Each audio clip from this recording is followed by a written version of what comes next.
Hello everyone, welcome to the channel. मैं हूं सुशांत सिकदार और आप देख रहे हैं आपका अपना YouTube channel Sikdar tutorial. Dear students of class 12th, this is the first video in our channel for class 12th accountancy. आज से हम अपने चैनल पे class 12th and class 11th का अकाउंटेंसी स्टार्ट कर रहे हैं। ये फर्स्ट वीडियो है।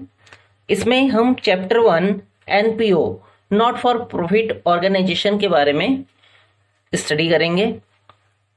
तो इससे पहले कि हम वीडियो को स्टार्ट करें, वीडियो को लाइक कर देना और लास्ट तक देखने के बाद आपको कैसा लगता है मुझे कमेंट करके बोलना। अगर अच्छा लगे अपने फ्रेंड्स के साथ शेयर करना और चैनल को सब्सक्राइब जरूर कर लेना। साथ में लगे बेल आइकन को प्रेस कर देना, क्योंकि इस चैनल के माध्यम से आपको class 12th and class 11th का कंप्लीट सिलेबस करवाया जाएगा अकाउंटेंसी का। तो इस लॉकडाउन में घर पे बैठे अपना अकाउंटेंसी का कंप्लीट कोर्स करने के लिए, अपना सिलेबस कंप्लीट करने के लिए, ताकि आपके बोर्ड एग्जाम में आप अच्छे से अच्छे मार्क्स स्कोर कर सको, इसके लिए आप चैनल को सब्सक्राइब कर लीजिएगा। तो चलिए वीडियो को स्टार्ट करते हैं।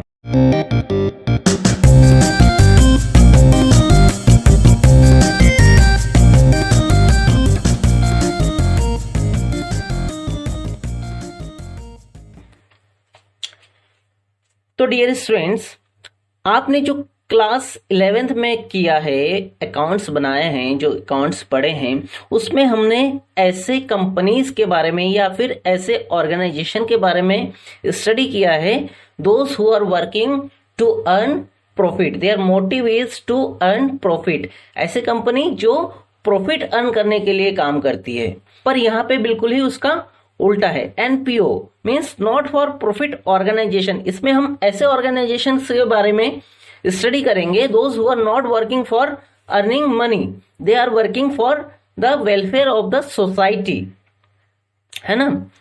कि ऐसे संस्था के बारे में हम इस पे पढ़ेंगे जो कि पैसे कमाने के लिए नहीं, लाभ कमाने के लिए नहीं, बल्कि समाज में वो लोग सेवाएं, अपनी सेवाएं जो है उपलब्ध कराते हैं समाज के विभिन्न वर्गों को, ठीक है ना।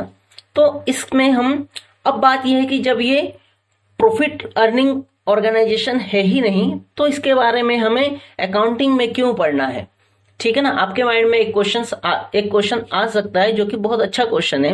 अब देखिए अकाउंटिंग क्या है। अकाउंटिंग आपने फर्स्ट ईयर में पढ़ा है ना, कि अकाउंटिंग में उन सभी ट्रांजेक्शन्स के रिकॉर्ड किए जाते हैं, those who are related to, which are related to money, है ना। पैसे से रिलेटेड सारे ट्रांजेक्शन अकाउंटिंग में रिकॉर्ड किए जाते हैं। अब ऐसे संस्था है जो प्रॉफिट अर्निंग के लिए काम नहीं कर रही है, लेकिन उनके पास पैसों का ट्रांजैक्शन तो हो ही रहा है। जैसे बहुत सारे एनजीओस है ना, वेलफेयर एजेंसीज है, सोसाइटीज है, वो क्या करते हैं, क्लब है, वो सोसाइटी के वेलफेयर के लिए काम करते हैं। उनके पास भी बहुत सारे पैसों का लेन देन होता है। अब जब पैसों का लेन देन होता है, कैश ट्रांजैक्शन होते हैं, तो इसके लिए उनका रिकॉर्ड भी रखना कंपलसरी होता है, ठीक है। तो देखते हैं इसका मीनिंग। मैंने शॉर्ट में लिखा है, ठीक है ना, आपको एक्सप्लेन करने के लिए। Organisation that are for used for the welfare of the society. ऐसे ऑर्गेनाइजेशन होते हैं, NPO not for profit organisation, है ना। ऐसे ऑर्गेनाइजेशन होते हैं जो कि for the welfare of the society which function without any profit motive. ये ऐसे ऑर्गेनाइजेशन होते हैं जो कि समाज की भलाई के लिए, समाज के कल्याण के लिए कार्य करते हैं और जिनका प्रॉफिट अर्निंग कोई मोटिव नहीं होता है। क्लियर। एग्जाम्पल के तौर पे आप देख सकते हैं, बहुत सारे क्लब होते हैं, एनजीओ होते हैं, सोसाइटी होते हैं, है ना, जो कि लोगों की मदद करते हैं, ठीक। Okay, characteristics. अब देखिए इसके कुछ कैरेक्टरिस्टिक्स क्या क्या है। Number 1, form for providing service to a specific group such as education, health care, sports etcetera, है ना। ये क्यों फॉर्म किए जाते हैं, कि कुछ सर्विस देने के लिए स्पेसिफिक ग्रुप्स को, जैसे कि एजुकेशन देना, है ना। गरीब, आपने देखा होगा संस्था होते हैं जो गरीब बच्चों को मुफ्त में शिक्षा देते हैं, है ना। और हेल्थ केयर, या फिर बहुत सारे स्पोर्ट्स क्लब होते हैं, है ना, जो कि स्पोर्ट्स सिखाते हैं और उससे रिलेटेड कॉम्पिटिशन्स करवाते हैं ताकि स्पोर्ट्स को जो है बढ़ावा मिले, है ना। ओके, नेक्स्ट इसका है, these are organised as charitable trust societies by its member, है ना। ये क्या होते हैं, ऑर्गेनाइज्ड एज चैरिटेबल ट्रस्ट के रूप में होते हैं, दान के, है ना, ये दान से चलते हैं। और ये कैसे ऑर्गेनाइज किए जाते हैं, इनके मेंबर्स के थ्रू। इसमें बहुत सारे मेंबर्स होते हैं, जैसे आपने देखा होगा क्लब होते हैं या सोसाइटी होते हैं, उसमें बहुत सारे मेंबर्स होते हैं, वो पैसे कलेक्ट करते हैं, चंदा कलेक्ट करते हैं और उससे काम करते हैं, ठीक है। सोर्स ऑफ इनकम आर, अब देखिए इनके सोर्स ऑफ इनकम क्या होता है, मतलब इनके पास पैसे कहां से आता है भाई, ठीक है। Subscription, donation, legacies, grants etcetera, है ना। जो ये लोग क्या है, चंदा, फिर डोनेशन होते हैं, ठीक है, ग्रांट्स मिलते हैं, लेगेसीज होते हैं, ये सारे और भी बहुत सारे टर्म्स हैं। ये हम नेक्स्ट वीडियो में जो है इसके बारे में स्टडी करेंगे, बहुत सारे इसमें नए नए टर्म्स आएंगे, ठीक है ना। जैसे कि हमने जब 11th क्लास में आपने किया है तो उसमें प्रॉफिट अर्निंग ऑर्गेनाइजेशन के बारे में था, तो उस पे हम लोगों ने क्या क्या पढ़ा, हमारे पास क्या क्या मेन टर्म्स क्या थे, sales, purchase, sales return, purchase return, debtor, creditor, assets, liabilities, outstanding liabilities, prepaid expenses, है ना, एक्सेट्रा एक्सेट्रा, इस तरह के टर्म्स थे। लेकिन यहाँ पे तो हमारा प्रॉफिट मोटो ही नहीं है ना। तो इसमें हमारे नए नए टर्म्स आएंगे, उसके बारे में कुछ 15-20 टर्म्स होंगे, उसके बारे में हम नेक्स्ट वीडियो में बात करेंगे, क्योंकि जब आपको उन टर्म्स के बारे में पता होगा तभी आप इसके क्वेश्चंस को आगे न्यूमेरिकल क्वेश्चंस को सॉल्व कर सकते हैं, ठीक है ना।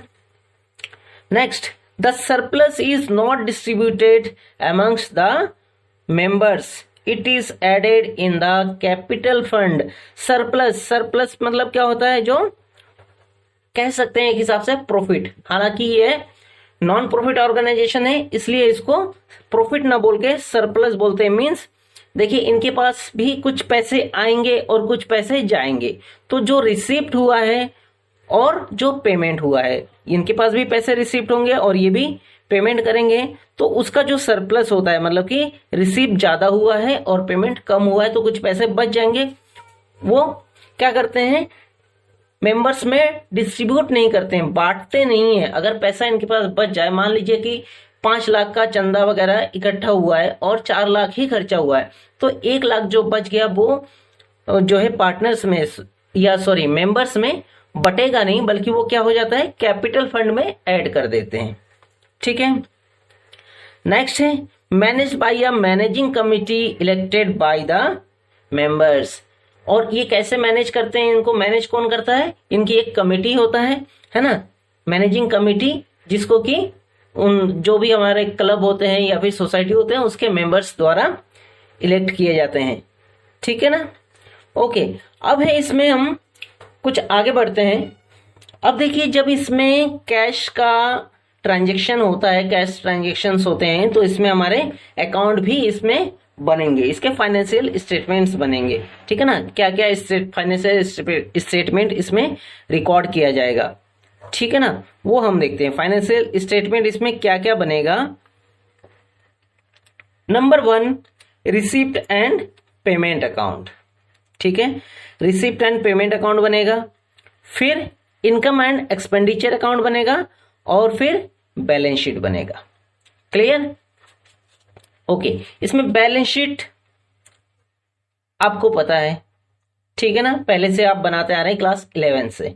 Okay, receipt and payment account ये हमारे लिए नया है, and income and expenditure account ये हमारे लिए नया है, ठीक है।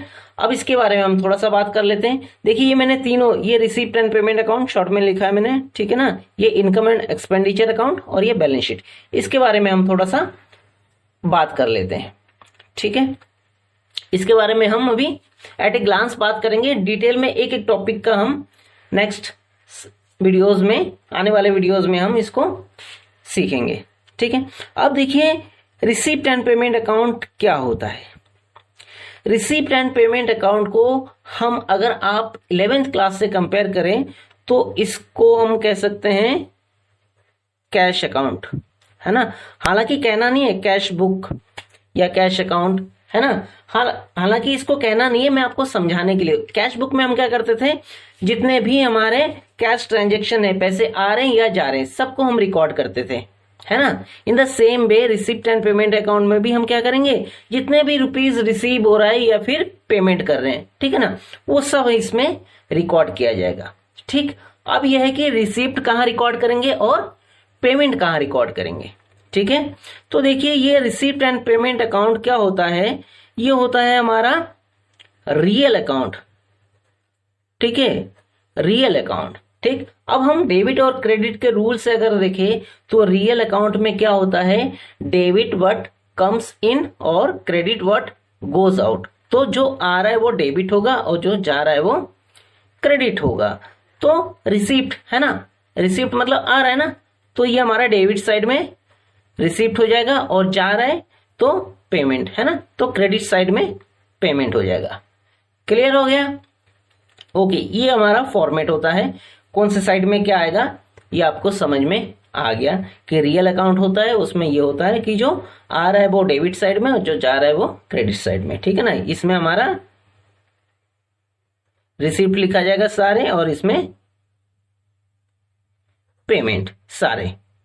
ठीक है, ओके। अब हम देखते हैं इनकम एंड एक्सपेंडिचर अकाउंट। ठीक है, इनकम एंड एक्सपेंडिचर अकाउंट, इसको आप अगर 11th क्लास से कंपेयर करें तो इसको P&L अकाउंट कह सकते हैं, प्रॉफिट एंड लॉस अकाउंट। ठीक है ना, सेम वैसा ही होता है, लेकिन इसमें हम क्योंकि नॉन प्रॉफिट ऑर्गेनाइजेशन है इसलिए प्रॉफिट नहीं बोलते हैं, है ना, इनकम एंड एक्सपेंडिचर अकाउंट। ठीक है, अब इसका नेचर क्या होता है, ये हमारा होता है नॉमिनल अकाउंट। नॉमिनल अकाउंट, ठीक है। अब इसमें डेबिट साइड में क्या जाएगा, क्रेडिट साइड में क्या जाएगा। नॉमिनल अकाउंट का क्या रूल है डेबिट और क्रेडिट का, रिमाइंड कीजिए, फर्स्ट ईयर में आपने पढ़ा है ना, rules of debit and credit में। नॉमिनल अकाउंट में क्या होता है, जितने भी हमारे एक्सपेंस होते हैं वो हमारे डेबिट होते हैं, है ना, ऑल एक्सपेंसेस। ठीक है, ऑल एक्सपेंसेस हमारे डेबिट साइड में आ जाएंगे और क्रेडिट साइड में क्या होता है, ऑल इनकम। ठीक है ना, क्रेडिट साइड में हमारे आ जाएंगे ऑल इनकम। ठीक, अब इन दोनों में थोड़ा सा अगर हम कंपेयर करें, इसमें क्या होता है, देखिए रिसिप्ट एंड पेमेंट अकाउंट में जितने भी पैसे आ रहे हैं, चाहे वो इस साल का हो या पिछले साल का हो या आने वाले साल का हो, सब हम इसमें रिकॉर्ड करते हैं। और इनकम एंड एक्सपेंडिचर अकाउंट में क्या होता है, हम सिर्फ और सिर्फ जिस फाइनेंशियल ईयर का हम बना रहे हैं उसी साल का, उसी ईयर का ट्रांजेक्शन को हम नोट करते हैं, बाकी को नहीं करते हैं।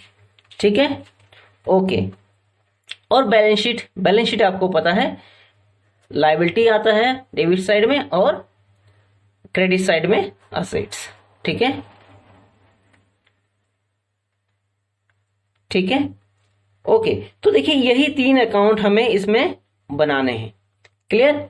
अब इसको कैसे बनाना है आगे की वीडियोस में करेंगे, लेकिन उससे पहले नेक्स्ट वीडियो जो हमारा होगा वो इंपॉर्टेंट टर्म्स होंगे कुछ, है ना, 15-20 टर्म्स है जिनको हमारे लिए जानना बहुत जरूरी है। कि वो टर्म्स जैसे कि सब्सक्रिप्शन, है ना, सब्सक्रिप्शन नया वर्ड आया है।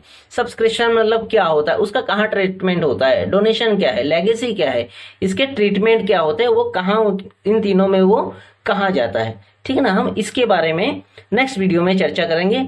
तो अगर आपको वीडियो अच्छा लगा तो वीडियो को लाइक कर देना और मुझे कमेंट करके जरूर बोलिएगा आपको वीडियो कैसा लगा, ताकि मैं आगे भी आपके लिए ऐसे ही अच्छे से वीडियोस लाता रहूं। और चैनल को फिर से बोल रहा हूं, चैनल को सब्सक्राइब कर लेना, क्योंकि कंप्लीट सिलेबस अकाउंटेंसी का इस चैनल के माध्यम से आपको करवाया जाएगा।